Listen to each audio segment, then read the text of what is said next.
আসসালামু আলাইকুম। বিসমিল্লাহির রহমানির রহিম।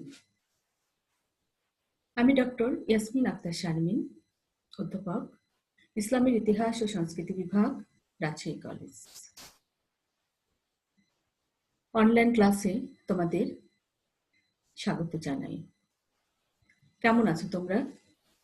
নিশ্চয়ই ভালো আছো। আমিও ভালো আছি তোমাদের দোয়ায় ও আল্লাহর রহমতে। আবারও তোমাদের সামনে হাজির হয়েছি তোমাদেরই সিলেবাসের অন্তর্ভুক্ত দক্ষিণ পূর্ব এশিয়ায় মুসলমানদের ইতিহাস 1824 সাল পর্যন্ত এই বিষয়ের আরেকটি বিষয়, যার শিরোনাম হচ্ছে ডিক্লাইন অফ পর্তুগিজ পাওয়ার বা পর্তুগিজ শক্তির পতন। আজকের আলোচনা পর্তুগিজ বাণিজ্যের পতন।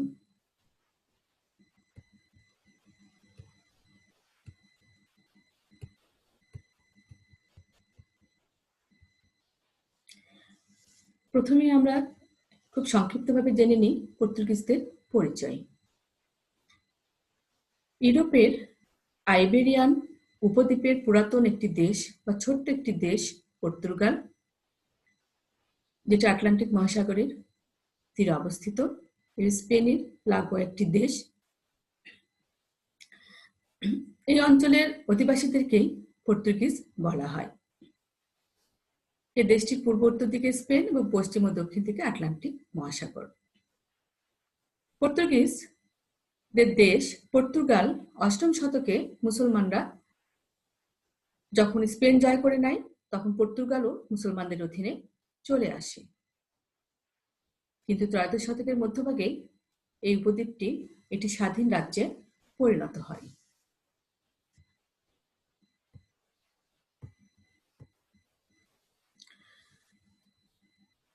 এরপরে আমরা জানি পর্তুগিজদের মালাক্কা দখল। 1498 সালে পর্তুগিজ নাবিক ভাস্কো দা গামা কর্তৃক নতুন জলপথ আবিষ্কারের মধ্য দিয়েই প্রাচ্যের সাথে পর্তুগিজদের বাণিজ্যিক লেনদেন শুরু হয় এবং অল্প দিনের মধ্যেই তারা দক্ষিণ পূর্ব এশিয়ায় একচেটিয়া বাণিজ্যিক কর্তৃত্ব প্রতিষ্ঠা করতে সক্ষম হয়। প্রায় 100 বছরের বেশি সময় ধরে পূর্বে মালাক্কা ও পশ্চিমে হরমুজ প্রণালী পর্যন্ত এক বিশাল এলাকায় একচেটিয়া বাণিজ্যিক প্রাধান্য প্রতিষ্ঠা করে। কিন্তু তারা যখনই বাণিজ্যিক নীতির পাশাপাশি ধর্মীয় ও সামাজিক নীতিতে হস্তক্ষেপ করে নিজেদের আদর্শ প্রতিষ্ঠায় মত্ত হয়ে ওঠে, তখনই ইতিহাসের চরম সত্যকে কাঁধে নিয়ে পতনের স্বাদ ভোগ করতে হয়। সেই পতনকে আলোচনা করার আগে আমরা আলোচনা করি একটু যে পর্তুগিজরা কখন মালাক্কা দখল করে নেয়। কেননা এই মালাক্কাকে কেন্দ্র করেই পর্তুগিজ বাণিজ্যিক আধিপত্য প্রতিষ্ঠিত হয়েছিল। মোহাম্মদ ইস্কান্দার শাহ উর্ফে পরমেশ্বর, তিনি 15শ শতকের শুরুতেই মালাক্কা রাজ্য প্রতিষ্ঠা করেন এবং দক্ষিণ পূর্ব এশিয়ার বিশাল মশলা বাণিজ্যের কেন্দ্রস্থলে পরিণত করেন।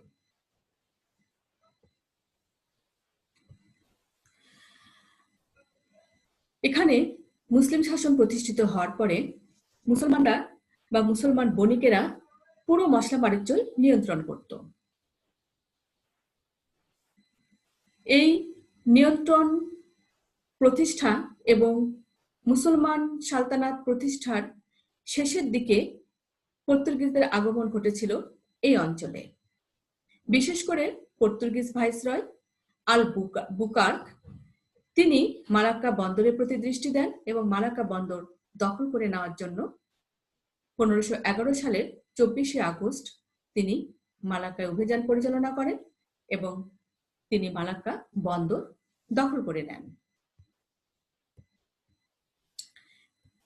আমি শুরুতেই বলেছি যে মালাক্কায় তারা দীর্ঘ সময় পর্যন্ত, বিশেষ করে 1511 থেকে 1640 সাল পর্যন্ত বাণিজ্যিক আধিপত্য প্রতিষ্ঠা তারা করেছিল এবং এখানে তারা তাদের ঔপনিবেশিক শাসনও প্রতিষ্ঠা করেছিল।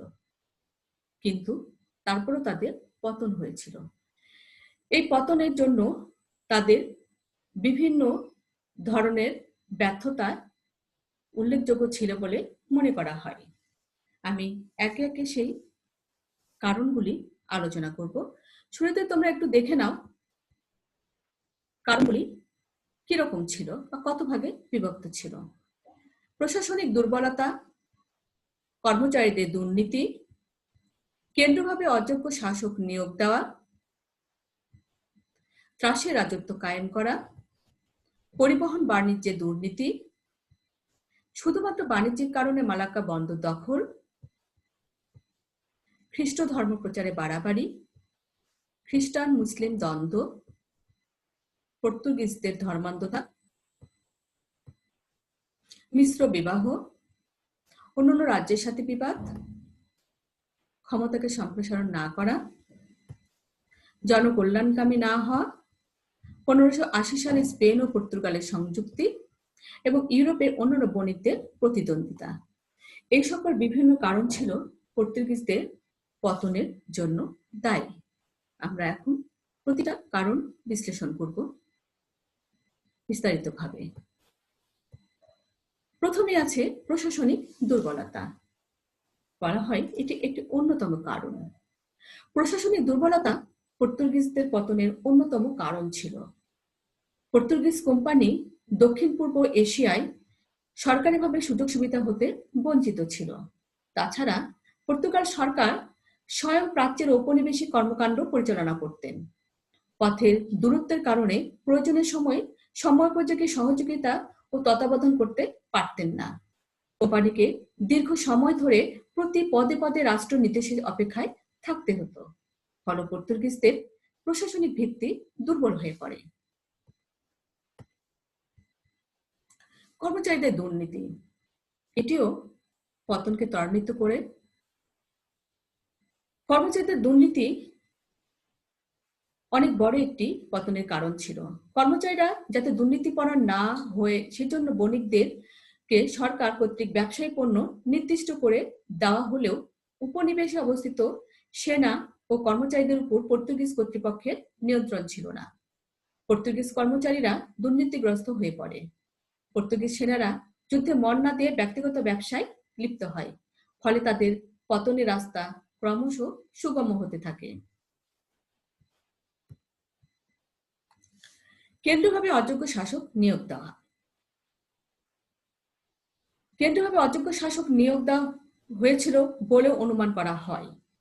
অথচ কর্মচারীদের ন্যায়পরায়ণতা, আনুগত্য ও সৈন্যদের কর্তব্যনিষ্ঠা যেমন শাসন পরিচালনার জন্য গুরুত্বপূর্ণ বিষয়, তেমনি চৌকস, বুদ্ধিমান, ন্যায়নিষ্ঠা ও বলিষ্ঠ শাসকও গুরুত্বপূর্ণ।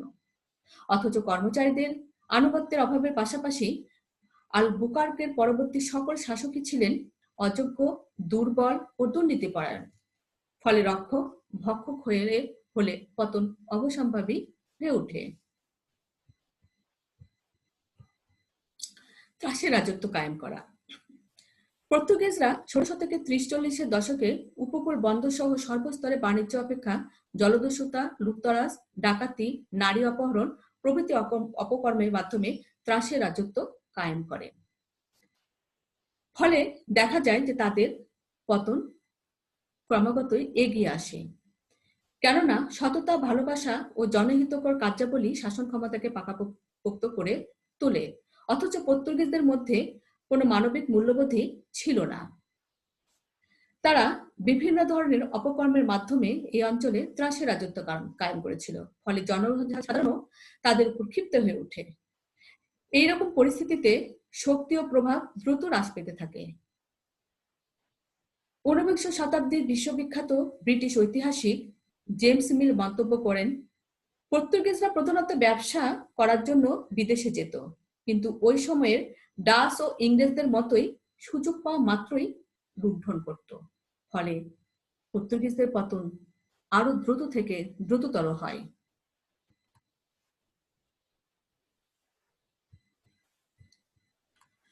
পরিবহন বাণিজ্যে দুর্নীতি। পর্তুগিজ বাণিজ্যের অন্যতম বাহন ছিল পরিবহন বাণিজ্য, কিন্তু পাস প্রথা চালু করা ফলে গুজরাটি পরিবহন বাণিজ্য ক্ষতিগ্রস্ত হয়। অন্যদিকে স্বৈরাচারী বাণিজ্য নীতি পর্তুগিজদের দ্রুত পতনের দিকে ঠেলে দেয়। অর্থবলে দুর্বল হলেও পর্তুগিজরা ছিল অত্যন্ত উগ্র। তাদের বাণিজ্য নীতি একচেটিয়া স্বৈরাচারী নীতির উপর প্রতিষ্ঠিত ছিল। তারা ছাড়া অন্য কেউ বাণিজ্য করুক তা তারা চাইতো না। ফলে তারা ক্রমাগত পতনের দিকে এগিয়ে যেতে থাকে। শুধুমাত্র বাণিজ্যিক কারণে মালাক্কা বন্দর দখল। বলা হয় পর্তুগিজরা ভূমি জয় নয় বরং সাগর বিজয় করে বাণিজ্য পথের উপর আধিপত্য প্রতিষ্ঠার লক্ষ্যে শুধুমাত্র মালাক্কা নগর দখল করে। তবে তারা বাণিজ্যিক একচেটিয়া অধিকার ও খ্রিস্ট ধর্ম প্রচারকে সামনে রেখে এই আধিপত্য প্রতিষ্ঠা করেছিল। তারা শুধু মালাক্কা নগরই দখল করেছিল। এছাড়া আয়তনের দিক থেকে তাদের বিজিত এলাকা খুব বেশি ছিল না, কিন্তু বাণিজ্যের সকল সুযোগ সুবিধাগুলোই তারা ভোগ করত। কারণ তারা চেয়েছিল তারা সমগ্র বাণিজ্যকে নিয়ন্ত্রণ করার। কিন্তু এক্ষেত্রে যে ধরনের পদক্ষেপ নিলে বা পদক্ষেপ গ্রহণ করলে তা স্থায়ী হবে সে বিষয়টি তারা কিন্তু কখনোই গুরুত্ব সহকারে দেখে নাই। আর এ কারণেই তারা পতন যখন চলে আসে বা এগিয়ে আসে তখন তা রোধ করতে পারেনি। খ্রিস্ট ধর্ম প্রচারে বাড়াবাড়ি। পর্তুগিজরা ব্যবসা বাণিজ্য করার পাশাপাশি খ্রিস্টান ধর্ম প্রচারেরও উদ্দেশ্য নিয়ে এসেছিল এবং এই কারণে আমরা দেখতে পাই অনেক ধর্মপ্রচারকও এই অঞ্চলে আগমন করে। কিন্তু খ্রিস্ট ধর্ম প্রচারের সময় তারা কিন্তু প্রবল বাধার সম্মুখীন হয়। ১৬শ শতাব্দীতে পর্তুগিজরা মালাক্কা আক্রমণ করার আগেই মুসলিম বণিক এবং ধর্মপ্রচারকগণ পর্তুগিজদের আরব সাগর ও ভারত মহাসাগরের উপকূলীয় বাণিজ্যের জোরপূর্বক একক আধিপত্য প্রতিষ্ঠা, মুসলমান অন্যান্য বণিকদের উপর পর্তুগিজদের নির্যাতন, অত্যাচার, ভারত উপকূলবাসীদের খ্রিস্টান ধর্মে দীক্ষিতকরণ এ সকল কার্যাবলী সম্পর্কে তারা জানত। ফলে যখন তারা এই অঞ্চলে আসে, বিশেষ করে মালাক্কা দখল করে, তখন মুসলিম বণিকরা সেখানে বাণিজ্য সহ আর্থসামাজিক মর্যাদার দিক দিয়ে হুমকির সম্মুখীন হয়। ফলে তারা অত্যন্ত চিন্তিত হয়ে পড়ে, বিশেষ করে পর্তুগিজ ধর্মপ্রচারকদের ধর্ম প্রচারে বাড়াবাড়ি করার বিষয়টি। এ কারণেই এই অঞ্চলে তারা খ্রিস্টান ধর্ম প্রচার করতে পারেনি বা এই অঞ্চলের উপকূলবাসীদের পুরোপুরি খ্রিস্টান ধর্মে দীক্ষিত করতে পারেনি, বরং তারা বাধার সম্মুখীন হয় এবং এটি জনগণের মধ্যে বিরূপ প্রতিক্রিয়ারও সৃষ্টি করে। খ্রিস্টান মুসলিম দ্বন্দ্ব। আমরা জানি মালাক্কা ছিল মুসলিম সাম্রাজ্যের অন্যতম বন্দর এবং রাজধানী রাষ্ট্র। পরবর্তীতে পর্তুগিজরা যখন মালাক্কা দখল করে নেয় তখন তারা আচেহকে বিকল্প বন্দর হিসেবে প্রতিষ্ঠিত করে এবং খুব দ্রুতই সেটি একটি সমৃদ্ধ সমুদ্র বন্দরে পরিণত হয়। অনেক মুসলিম বণিকরা যারা এখানে বাণিজ্য করত তারা এই আচেহতে গিয়ে আশ্রয় নেয় এবং মালাক্কা বন্দরকে ব্যবহার করতে শুরু করে। এর ফলে যেটি হয় যে আচেহ দক্ষিণ পূর্ব এশিয়া ও চীনের সাথে ভারত মহাসাগরীয় বাণিজ্যের প্রাণ কেন্দ্রে পরিণত হয়। এটি পর্তুগিজদের মধ্যে একটু কিছুটা হলেও ভীতির সঞ্চার করে। এ কারণে পর্তুগিজরা তারা ইসলামের বিরুদ্ধে অভিযান চালানোর পরিকল্পনা করে বা চেষ্টা করে, তবে তারা সেই চেষ্টায় সফল হয়নি। একটি ঘটনা দেখলে বোঝা যায় ১৫২২ সালে একটি পর্তুগিজ জাহাজ পাঞ্জারান রাজ্যের সমুদ্র বন্দর সুন্দাকল্পে গমন করে এবং সেখানকার হিন্দু রাজার কাছে একটি কুঠি নির্মাণের অনুমতিও লাভ করে। কিন্তু ৫ বছর পর যখন তারা সেই অঞ্চলে যায় তখন দেখে যে এলাকাটি মুসলিম ধর্মপ্রচারকদের দ্বারা ইসলামী এলাকায় পরিণত হয়েছে। এ থেকে প্রমাণিত হয় যে খ্রিস্টান মুসলিম দ্বন্দ্ব কতটা ব্যাপক আকার ধারণ করেছিল, যে সেই অঞ্চলের জনগণরা খ্রিস্টান ধর্মের পরিবর্তে ইসলাম ধর্ম গ্রহণ করেছিল। এছাড়া ১৫৩৫ সালের মধ্যে প্রায় সমগ্র জাভার উত্তর উপকূলেও ইসলাম দীক্ষিত হয়। তখন কিন্তু পর্তুগিজদের বাণিজ্যিক আধিপত্য প্রতিষ্ঠিত হয়ে গেছে। তারপরেও আমরা দেখতে পাই জাভার উত্তর উপকূলে এখানে মুসলিম আধিপত্য প্রতিষ্ঠিত হয়। এছাড়াও পূর্বাঞ্চলে অঞ্চল টার্নেট, যেখানে মুসলিম শাসন প্রতিষ্ঠিত হয়েছিল, সেই টার্নেটে সুলতানের সঙ্গে পর্তুগিজদের মিত্রতার সম্পর্ক ছিল। কিন্তু এই টার্নেটে সুলতানও পর্তুগিজদের খ্রিস্ট ধর্মের ঘোর বিরোধিতা করেছিলেন। যদিও পর্তুগিজরা এটা মেনে নিতে পারেনি, টার্নেটে সুলতানকে তারা হত্যা করে, তারপরেও তারা পুরোপুরি সফল হয়নি টার্নেটকে নিজেদের দখলে নিয়ে আসার। মলুক্কাসেও মুসলমানদের সাথে খ্রিস্টানদের সরাসরি দ্বন্দ্ব শুরু হয়। সেলিবিস, অ্যাম্বয়না বা মোরো, বান্দা সর্বত্রই পরবর্তীতে দেখা যায় খ্রিস্টান মুসলিম দ্বন্দ্ব। এই সকল ঘটনায় পর পর্তুগিজদের প্রতিদ্বন্দ্বী ইংল্যান্ড ও হল্যান্ড মশলা দ্বীপপুঞ্জের উপর আধিপত্য বিস্তারের প্রতিযোগিতায় লিপ্ত হয়। পর্তুগিজদের ধর্মান্ধতা, তারা ছিল গোঁড়া ক্যাথলিক। তাদের একটি নীতি ছিল, খ্রিস্টান ধর্ম গ্রহণ করো অথবা মৃত্যুবরণ করো। এই স্লোগানকে সামনে রেখেই তারা ধর্মান্তরিত করেন নির্নিশায় মেতে উঠে। তারা ব্যবসার পাশাপাশি ধর্মপ্রচারের কাজ করতে থাকে। বিশেষ করে পর্তুগিজ জেসুইট পাদ্রীরা যারা ছিল গোঁড়া ধর্মান্ধ, তারা এই মতবাদকে সামনে রেখেই খ্রিস্টান ধর্ম প্রচার করতে শুরু করে। তারা মুসলমান সহ অখ্রিস্টানদের উপর নির্যাতন, হিন্দু মন্দিরগুলো ধ্বংস সাধন এবং হিন্দু নারীদের অপহরণ করে বিক্রয় বা ধর্মান্তরিত করণের নেশায় মেতে উঠে। বিশেষ করে 1542 সালে পর্তুগিজ পাদ্রী ফাদার সেন্ট ফ্রান্সিস জেভিয়ার গোয়ায় যখন আসেন ও ধর্মপ্রচারের জন্য তিনি গোয়ায় সরকারি প্রশাসনকে ব্যবহার করেন। এই ঘটনাগুলি ভারতীয়দের ঘৃণা ও বিদ্বেষ অর্জন করে, যা তাদের পতনকে আরো ক্রমাগত সামনের দিকে এগিয়ে নিয়ে যায়। মিশ্র বিবাহ যে অনেক সময় কুফল ডেকে আনে, পর্তুগিজের ক্ষেত্রে তা প্রমাণিত সত্যে পরিণত হয়। সাধারণত ধারণা করা হয় মিশ্র বিবাহর অনেক সুফল আছে, কিন্তু কুফলও যে আছে তার প্রমাণ পাওয়া যায় পর্তুগিজদের পতনের সময়। নিজের প্রভাব প্রতিপত্তি বৃদ্ধির জন্য পর্তুগিজ শাসনকর্তা আলবুকার্ক সৈন্যদের এবং অন্যান্য কর্মচারীদের নির্দেশ দিয়েছিলেন যাতে তারা এদেশের ভারতীয় নারীদের বিবাহ করা শুরু করে, কিন্তু এর ফল কখনোই ভালো হয়নি। প্রথমত ভারতীয় সমাজ এরূপ বিবাহকে ঘৃণা করত। দ্বিতীয়ত মিশ্র বিবাহের ফলে যে ইঙ্গো পর্তুগিজ সম্প্রদায়ের উদ্ভব হয় তারা খাঁটি পর্তুগিজদের মতো যোগ্যতা ও লড়াকু মনোভাব সম্পন্ন ছিল না। ফলে তারা পর্তুগিজদের সামরিক শক্তি ও প্রাধান্য বৃদ্ধির পরিবর্তে ক্ষুণ্ণ করতে অধিক সাহায্য করে। ফলে মিশ্র বিবাহ যে সত্যি কুফল ডেকে এনেছিল তার প্রমাণও পাওয়া যায়। অন্যান্য রাজ্যের সাথে বিরোধ। মালাক্কা দখলের পর থেকেই পর্তুগিজদের বিভিন্ন রাষ্ট্রের সাথে সংঘর্ষে লিপ্ত থাকতে হয়, যা তাদের স্থায়িত্ব বিকাশের ক্ষেত্রে বাধার সৃষ্টি করে এবং এক পর্যায়ে পর্তুগিজদের পতন ডেকে আনে। বিশেষ করে আচেহ, জোহর এবং জাভা রাজ্যগুলির সঙ্গে পর্তুগিজদের বিভিন্ন সময়ে সংঘর্ষ বাধে। মালাক্কার পতনের পরে আচেহ রাজ্য দক্ষিণ পূর্ব এশিয়ার সঙ্গে গুজরাটি ও মুসলিম বণিকদের বাণিজ্যের প্রধান কেন্দ্রে পরিণত হয়, সেটি আমরা আগেই বলেছি। এর ফলে আচেহ মালাক্কার শত্রুতে পরিণত হয়, মানে পর্তুগিজ মালাক্কাদের শত্রুতে পরিণত হয়। পর্তুগিজরা আচেহর বাণিজ্যিক কার্যক্রম বন্ধ করার লক্ষ্যে একাধিকবার অভিযানও পরিচালনা করেন, কিন্তু পর্তুগিজ বাহিনী আচেহর কাছে ব্যর্থ হয়। 1530 সালে আচেহ পর্তুগিজদের নিকট থেকে বহু কামানও দখল করে নেয়। মালয় উপদ্বীপের জোহর রাজ্যের সাথে পর্তুগিজদের দীর্ঘদিন সংঘর্ষে লিপ্ত থাকতে হয়। জোহরও একাধিকবার মালয় আক্রমণ করে।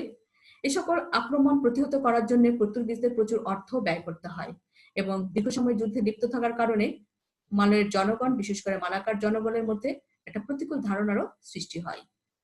ফলে দেখা যায় যে যখন ওলন্দাজ এবং ইংরেজরা যখন আসে এবং পর্তুগিজদের তাদের সঙ্গে যুদ্ধে লিপ্ত হতে হয়, তখন কিন্তু মালয়বাসী ওলন্দাজ বা ইংরেজদেরকে স্বাগত জানায়। অন্যদিকে পর্তুগাল ইউরোপে একটি ক্ষুদ্র দেশ বিধায় ঔপনিবেশিক সাম্রাজ্য পরিচালনার জন্য যে ধরনের সামরিক পরিকল্পনা থাকার কথা ছিল সেটা তাদের ছিল না। আরেকটি কারণ ছিল ক্ষমতাকে সম্প্রসারণ না করা। ক্ষমতা সম্প্রসারণের কোনো পরিকল্পনা পর্তুগিজদের না থাকায় তাদের শক্তি দৃঢ় হয়নি। সেই সাথে সঠিক সিদ্ধান্ত নিয়ে সকল শাসকই একক কর্মসূচির ভিত্তিতে না এগিয়ে বিভিন্ন গভর্নর বিভিন্ন নীতি গ্রহণ করেন। যেমন আলমিডা সাম্রাজ্য স্থাপন অপেক্ষা সমুদ্র পথে প্রাধান্য বিস্তার ও বাণিজ্যিক অধিকারের উপরে জোর দেন, কিন্তু পরবর্তী গভর্নর আল বুকার প্রাচ্যে ঔপনিবেশিক স্থাপনের নীতি গ্রহণ করেন, ফলে তাদের পতন সহজেই হয়ে যায়।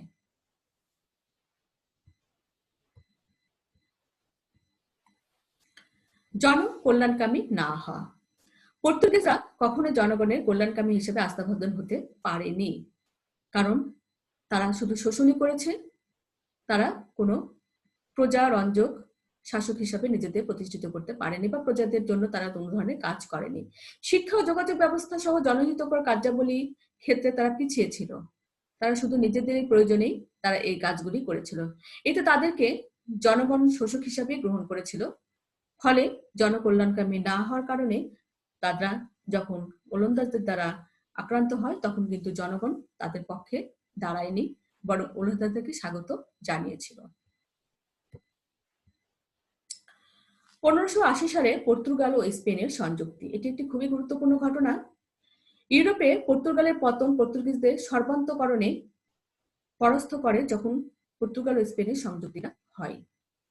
স্পেনের সংযুক্তির পর থেকেই পর্তুগালকে তারা, বিশেষ করে স্পেনের যিনি রাজা ছিলেন দ্বিতীয় ফিলিপ, তিনি বিভিন্ন দিক থেকে বঞ্চিত করতে থাকে।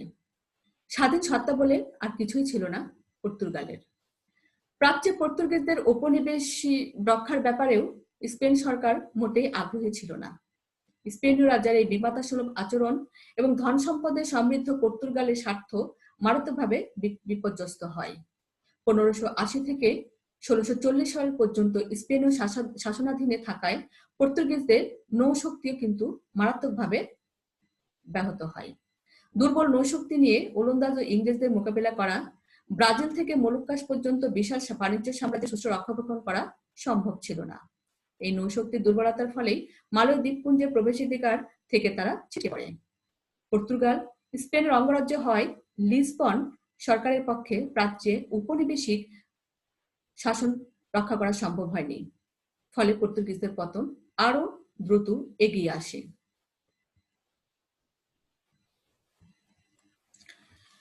সর্বশেষ যে কারণটি সেটি হচ্ছে ইউরোপের অন্যান্য বণিকদের প্রতিদ্বন্দ্বিতা। মুসলমানরা ছাড়াও ইউরোপের অন্যান্য দেশের বণিকেরা শক্তিশালী হয়ে ওঠে এবং মালয় পর্তুগিজদের অবস্থানকে দুর্বল করে দেয়। এই সকল ইউরোপীয় প্রতিদ্বন্দ্বীদের মধ্যে ছিল স্পেনীয়, ওলন্দাজ এবং ইংরেজরা। ইউরোপীয় দেশগুলি, বিশেষ করে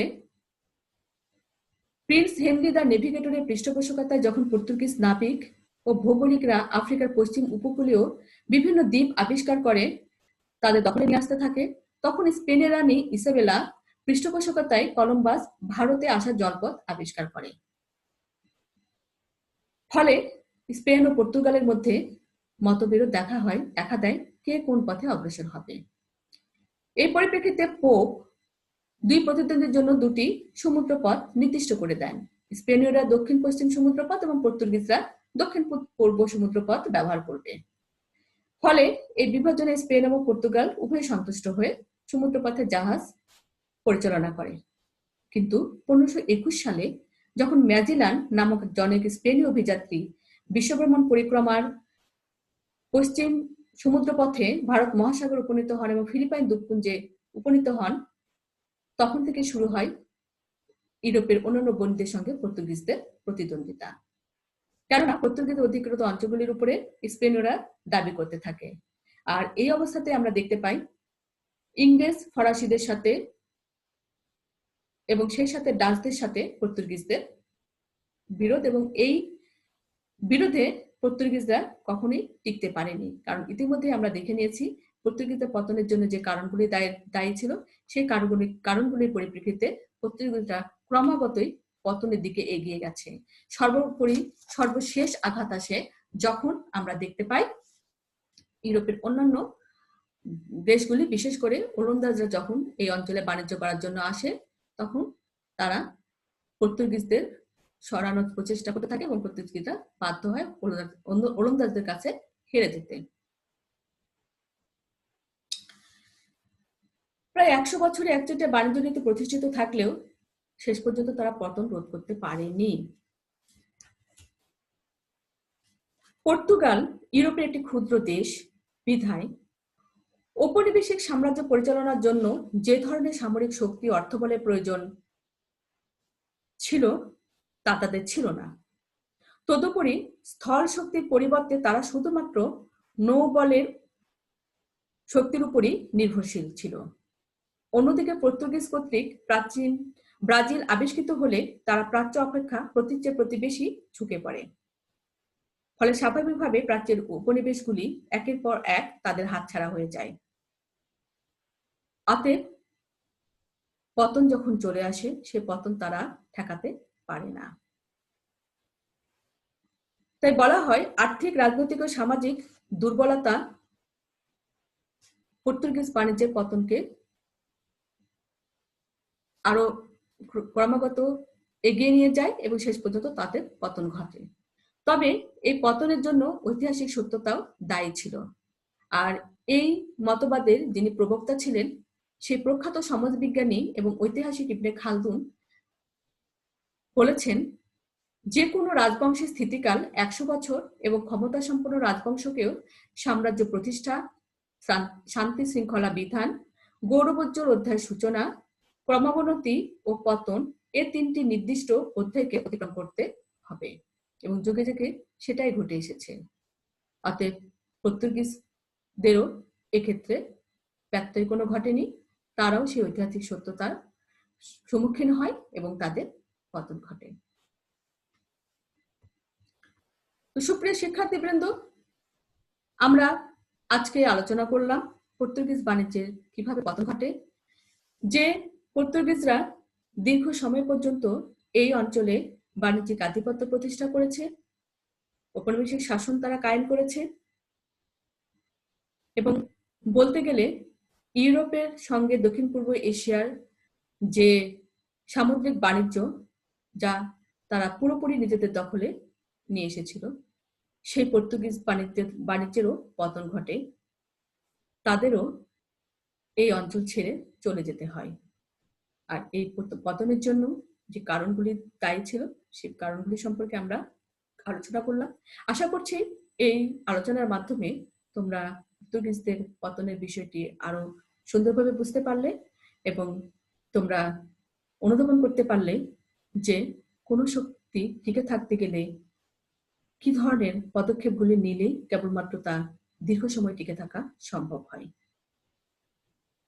তো আজকের আলোচনা আজকে শেষ করছি। তোমরা সকলেই ভালো থাকো, সুস্থ থাকো। আবারও আরেকটি নতুন বিষয় নিয়ে তোমাদের সামনে হাজির হব। চতুর্থ বর্ষের সম্মান শ্রেণীর শিক্ষার্থীবৃন্দ যে যেখানে যে অবস্থায় থাকবে না কেন, সকলেই সবসময় চেষ্টা করবে সুস্থ থাকার জন্য, কারণ এখন সারা বিশ্ব একটি মহামারী ভাইরাসের দ্বারা আক্রান্ত। যে ভাইরাসটি বিশ্বের সকল কার্যক্রমকে কিছুটা হলেও স্থবির করে দিয়েছে, বাংলাদেশের ক্ষেত্রে ব্যতিক্রম নয়। জাতীয় বিশ্ববিদ্যালয় এ কারণে এই পদক্ষেপগুলি গ্রহণ করেছে। আশা করছি সেই পদক্ষেপগুলো তোমরা গ্রহণ করবে এবং তোমরা এর দ্বারা উপকৃত হবে। জাতীয় বিশ্ববিদ্যালয়ের এই আয়োজন সত্যি প্রশংসার যোগ্য, সত্যি অতুলনীয়। আমি জাতীয় বিশ্ববিদ্যালয়কে আবারও ধন্যবাদ জানাচ্ছি এবং আমাকে এই ক্লাসগুলো তৈরি করার সুযোগ করে দিয়ে। ধন্যবাদ জাতীয় বিশ্ববিদ্যালয়, ধন্যবাদ আমার প্রিয় শিক্ষার্থীবৃন্দ। সকলেই তোমরা ভালো থাকো, সকলেই সুস্থ থাকো, স্বাস্থ্যবিধি মেনে চলো, নিজে সুস্থ থাকো, পরিবারকে সুস্থ রাখো এবং দেশকে সুস্থ রাখো। ধন্যবাদ সকলকে, আবারও ধন্যবাদ।